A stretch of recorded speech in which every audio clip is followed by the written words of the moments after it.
guys, it's Lindsay from Perfectly Bookish 5. This is my September wrap-up and October TBR.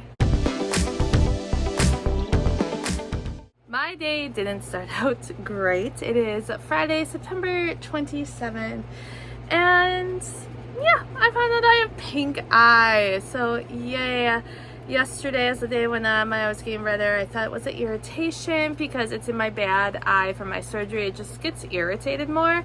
So when I got home, I took out my contacts, and as the night went on, it got worse. And when I woke up this morning, it didn't go away. So had to go to the doctor, confirmed pink eye, so that really sucks. And yeah, that's how life is going for me right now. And to make it even worse, today, I work at a school, I'm a teacher, and it was picture day today. So now I'm gonna have to wait till makeups, and so it just caused a lot of problems. But on a fun note, I read 14 books in September. 6 of them, I was really lucky. I received some ebook ARCs, some e-ARCs. I was really excited to receive and read those. A lot of audiobooks. And I read 2 physical books. One was a new one I've never read at school before, so yes, I do count those.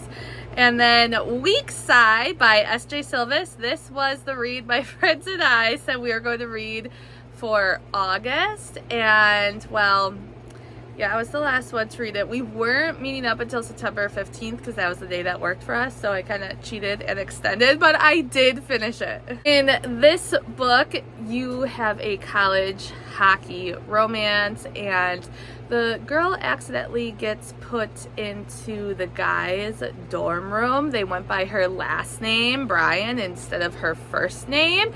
So there is some crazy stuff that goes on there because she got paired with the team's best hockey player, and the coach is so mad because he thinks she's just like a puck bunny, going to be a distraction, but she's actually a really hard worker. She is a dancer, and she's in the athletic dorms, and they have to come up with an agreement for how to live in their space. She has a boyfriend who is a douche, and the guy tries to tell her that.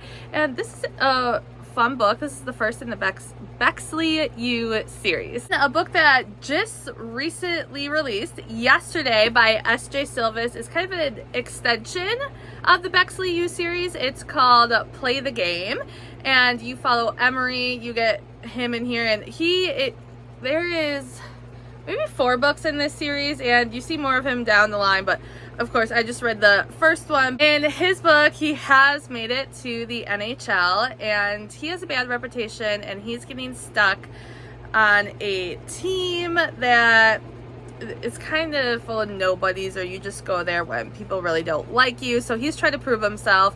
Then there's a girl who is a stripper because she needs really fast money, and she's trying to help someone out in her family. And she goes to the hockey player and kind of does something dirty, but she doesn't follow through with it because she feels really guilty. He, for some reason, ends up being really intrigued by her, and they actually come up with a deal to have a fake marriage. He needs the good reputation, and she is in need of the money.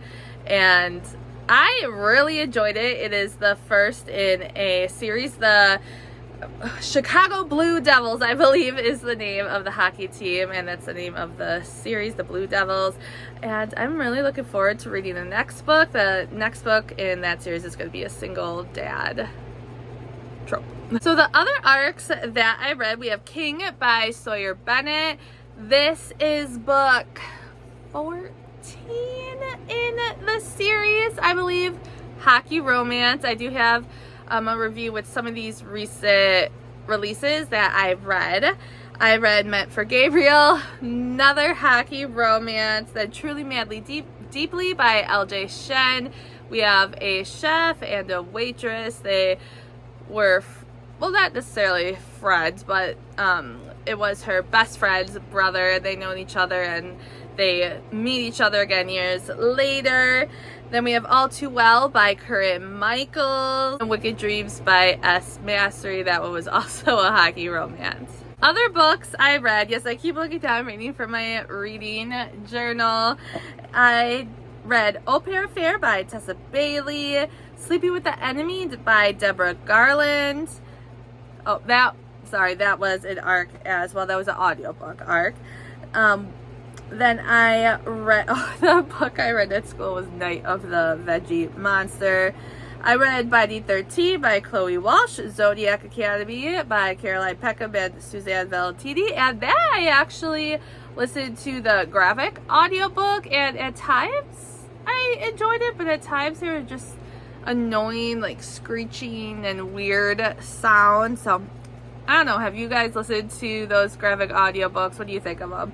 And then actually today, since I couldn't go anywhere and I had a lot of time at home, I listened to Forget Me Not by Julie Soto and The Daydream by Hannah Grace. 8 of my 14 reads were 4-star reads. I had 2 3.5 and the rest were 3 stars. I'd have to say my favorites this month were All Too Well by Corinne Michaels and then Play the Game by S.J. Sylvis.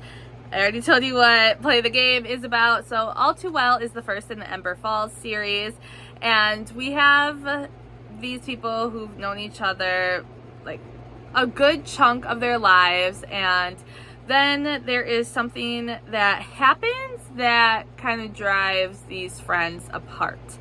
And then we have someone who is a firefighter, and he is a single dad. He makes really big news for doing something heroic. He doesn't consider heroic, he just considers doing his job. And the female lead, she wants to be a writer, like news reporter, but she's getting all these really crappy stories and she's trying to prove herself.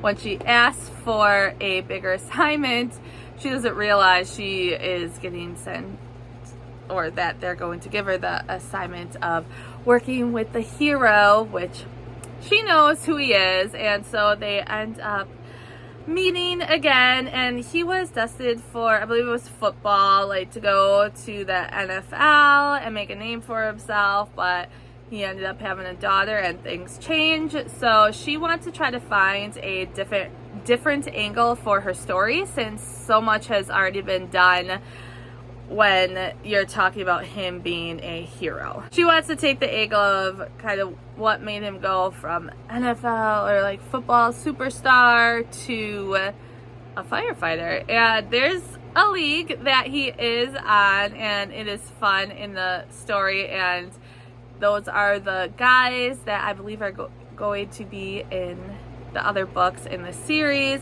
The story was fun. I really liked his daughter, and they already had that friendship there, so just rekindling and kind of building their relationship up again after what had happened. And yeah, I really enjoyed it. Alright, for my October TBR, I want to try to finish the Savage Land series by Stacey Marie Brown. I read the first 3, and I have 4, 5, 6, 7 to get through, so I am only planning on reading these physical books, and I think it came out to like 42 pages a day, so like why shouldn't I be able to handle that, right? And in October I have just one day off for, we always get this one specific day off in October, so hopefully that could be a reading day if need be. But I have Badlands, and I just really love these covers. Bloodlands, Shadowlands, this is the chunker, and then this is the most recent one that I have put on my shelves like just a couple weeks ago, Land of Ashes, and I think this is the last one. There is 7 books all together, at least as of now, and yeah, I am excited to hopefully dive back into the series and finish it. Then I have Stephen King books here. Now I said how the books I just showed you were the only physical ones I plan to read. I think I am going to listen to the audiobooks for these. This month in October, I want to have a Stephen King month. I have seen a lot of his movies, but I haven't read the books. I've only read it, and that was just last year. So I want to give them a try. I know they're gonna be creepy because this stuff is creepy. So one of the books that I don't have is The Mist, so can't show that. But then I have Gerald's Game. We have the Girl Who Loved Tom Gordon, and then we have Pet Sematary. I have seen Pet Sematary before, and I know how creepy and weird it is, but I'm going to give the book a try. Then I plan on doing a vlog as I'm going through the Stephen King books and then watching the movie, and I thought that would just be fun for October since Stephen King is definitely October vibes. Let me know down below what you read in September, what were some of your favorites, what you would recommend, and what you are hoping to read in October. Do you plan on having a spooky month, or does the season not matter to you? Do you not get certain vibes? Do you just read what you want? Thanks for watching, guys. I'll see you next time. Bye.